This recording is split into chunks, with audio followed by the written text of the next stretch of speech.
Tariffs on dozens of countries went into effect today. At midnight, the U.S. officially began levying higher taxes on imports. NTD's Daniel Monahan has more on the move, which comes 4 months after President Trump first announced plans to impose sweeping tariffs across most of the world.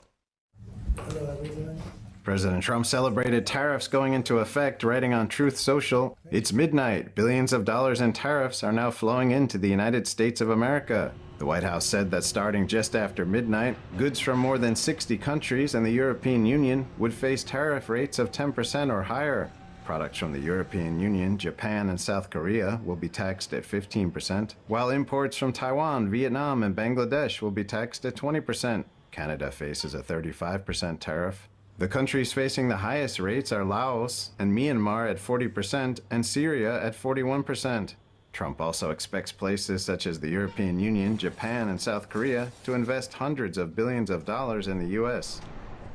Semiconductor chips are also in the crosshairs of the Trump administration. President Trump said Wednesday the U.S. will impose a tariff of about 100% on semiconductor chips imported from countries not producing in America or planning to do so. But if you're building in the United States of America, there's no charge. The president says the trade moves his administration is making are making America an attractive destination. So a lot of countries, a lot of companies are leaving various other places and they're coming to the United States. It is not clear how many chips or from which country would be impacted by the new levy. Taiwanese chip contract manufacturer TSMC, which supplies most U.S. companies, has factories in the country, so its big customers such as NVIDIA are not likely to face increased tariff costs. Chips and semiconductors power the modern world.